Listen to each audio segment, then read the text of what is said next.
Assalamualaikum warahmatullahi wabarakatuh. Bagaimana kabarnya kawan-kawan pada hari ini? Saya harap semuanya dalam keadaan baik-baik saja ya. Kali ini pada mata kuliah morfologi kita akan membahas mengenai satuan gramatik. Setelah kemarin kita telah belajar mengenai pengantar morfologi seperti pengertian morfologi, lingkup kajiannya dan lain sebagainya. Kali ini kita akan beranjak ke satuan gramatik. Istilah satuan gramatik mungkin sudah tidak asing lagi ya bagi kawan-kawan mahasiswa. Mungkin di SMA sudah disinggung oleh gurunya tentang ya seperti kata, kalimat, dan lain sebagainya. Jika anggapan kawan-kawan tentang satuan gramatik mengenai hal tersebut, maka jawabannya adalah benar. Pertama-tama kita berangkat pada definisi satuan gramatik terlebih dahulu ya. Apa sih itu satuan gramatik? Ya, jadi kawan-kawan, satuan gramatik itu merupakan unit-unit pembentuk bahasa yang memiliki fungsi dan makna, meliputi tingkatan dari yang kecil sampai yang besar. Oke.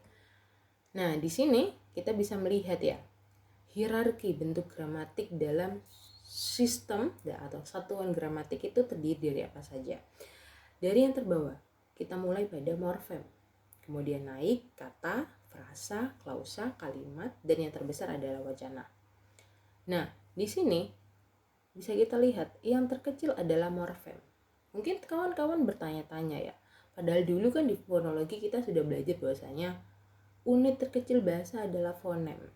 Nah, apakah fonem dalam satuan gramatik merupakan satuan terkecil, bukannya morfem? Baik, jawabannya adalah tidak. Satuan gramatik itu adalah satuan yang bermakna. Kembali lagi ke definisi fonem, bahwasanya fonem adalah unit terkecil bahasa yang membedakan makna. Fonem itu tidak memiliki makna ya kawan-kawan.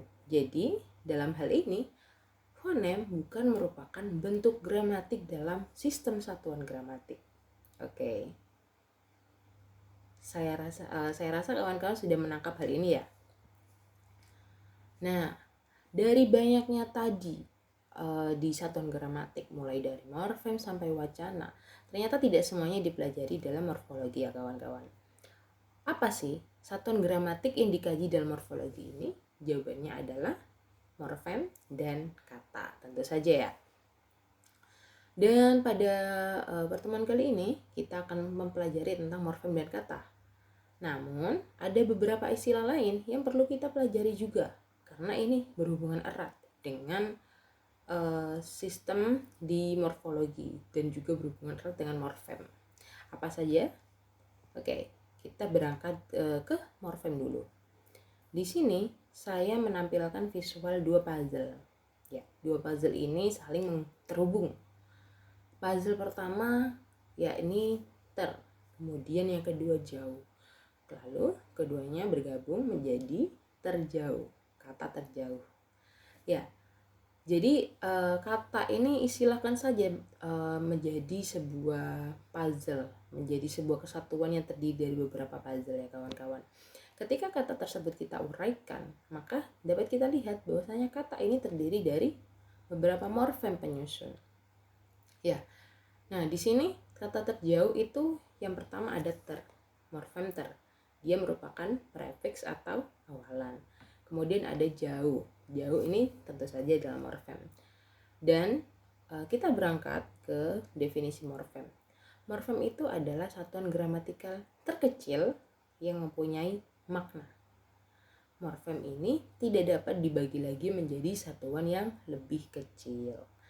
Nah, kan setelah tadi sudah diuraikan ya terjauh menjadi ter dan jauh. Coba kita uraikan lagi. Apakah kira-kira bisa ya dia dibagi lagi menjadi bagian lebih kecil ya? Karena tadi definisi morfem kan tidak bisa dibagi lagi menjadi bagian lebih kecil.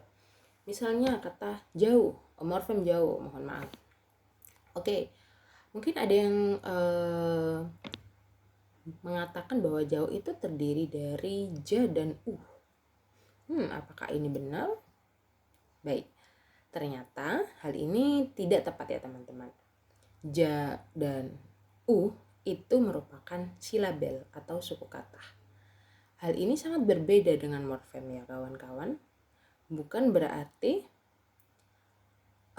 penguraian dari satu kata itu selalu menjadi morfem.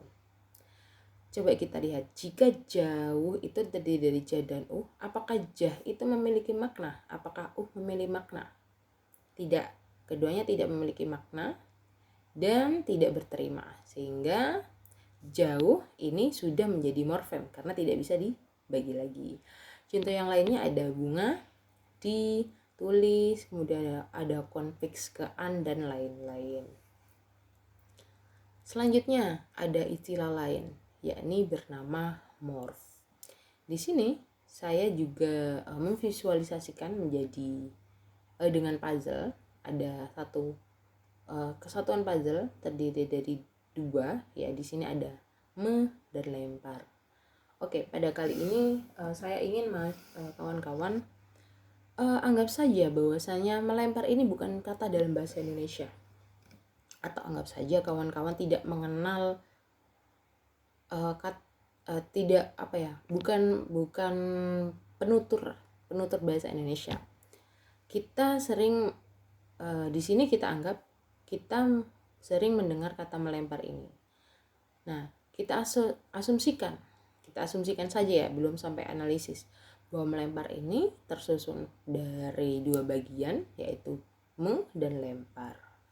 Oke, kita asumsikan. Tapi karena masih asumsi dan belum dianalisis, maka ini belum bisa disebut sebagai morfem. Lantas kita sebut sebagai apa ini? Nah, kita ke definisi morf. Morf itu adalah wujud fisik, bunyi, atau tulisan yang muncul dalam penuturan.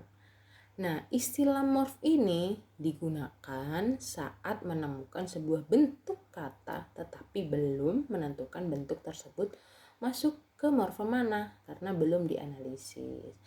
Nah, kita mengasumsikan bahwa melempar ini terdiri dari me dan lempar karena mungkin kita sering melihat dan mendengar ada pola lain seperti meracau, kemudian menangis dan lain sebagainya. Karena ada me yang berulang, jadi kita asumsikan bahwa melempar ini juga terdiri dari me dan lempar.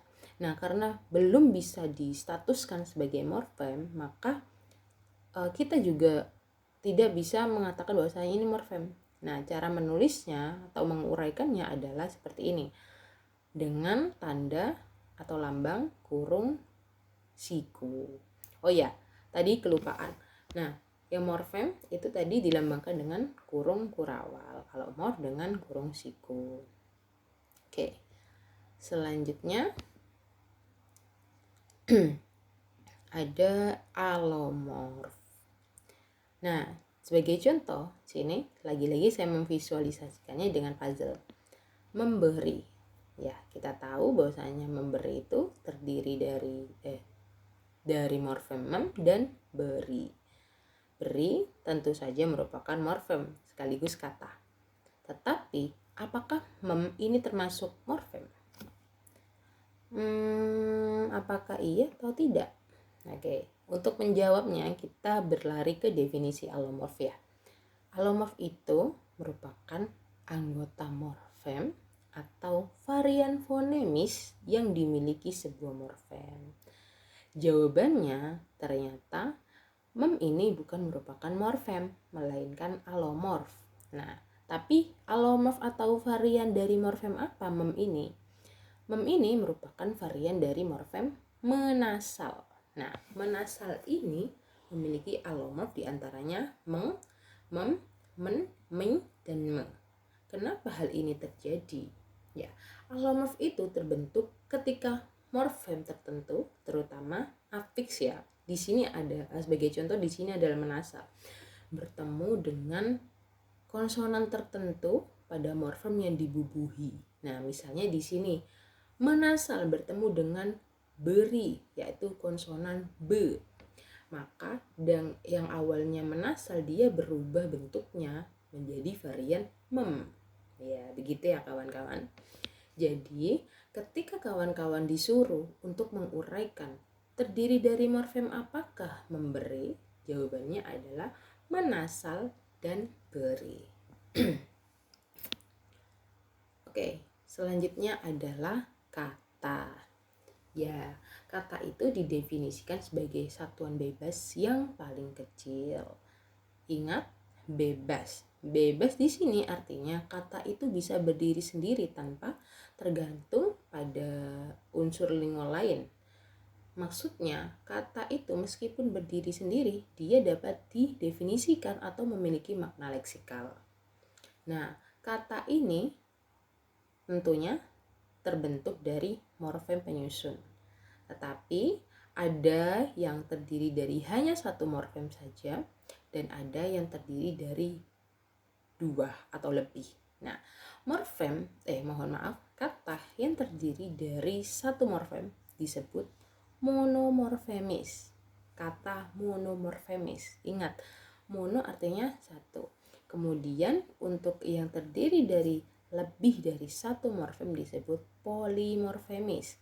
Kata polimorfemis. Poli artinya banyak. Sebagai contoh di sini ada makanan. Makanan ini terdiri dari dua morfem. Berarti dia kata polimorfemis. Nah, yakni terdiri dari morfem makan, kemudian an. Tapi coba diperhatikan kawan-kawan, ketika an-nya saya hilangkan, dia menjadi makan saja. Nah, makan ini apakah dia juga disebut dengan kata? Betul, makan ini dia ketika sendiri akan berperan sebagai kata. Tetapi ketika dia mendapat imbuhan, dia berperan sebagai morfem. Begitu ya. Nah, contoh lain ada sungai, dimakan, bersepeda, keadilan, manusiakan, dan lain sebagainya. Oke, selanjutnya karena tadi kita sudah belajar tentang ya kata yang terdiri dari berapa morfem saja, kemudian dalam beberapa contoh pembahasan sebelumnya dan sekarang saya menyinggung bahwasanya kata itu diuraikan menjadi beberapa morfem. Kali ini saya ingin kawan-kawan ya menjawab pertanyaan ini. Termasuk jenis kata apa dan terdiri dari berapa morfem kata sinambung. Namun sebelum saya menjelaskan jawabannya, saya ingin kawan-kawan mempause video ini dan mencoba menganalisis secara mandiri ya.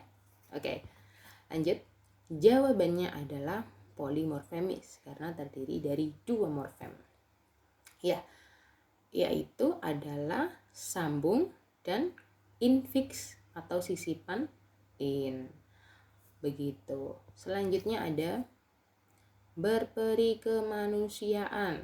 Jangan lupa dianalisis terlebih dahulu, di pause videonya baru lanjut ke melihat penjelasan ya. Nah, jawabannya adalah polimorfemis karena terdiri dari 4 morfem. Apa saja morfemnya? Ada ber, peri, kean, dan manusia. Terima kasih sudah menonton video penjelasan ini sampai selesai. Semoga kawan-kawan mampu mendapatkan ilmu yang bermanfaat dari penjelasan kali ini. Semoga memahami apa yang telah saya sampaikan. Terima kasih. Mohon maaf apabila ada salah kata. Wassalamualaikum warahmatullahi wabarakatuh. Sampai jumpa.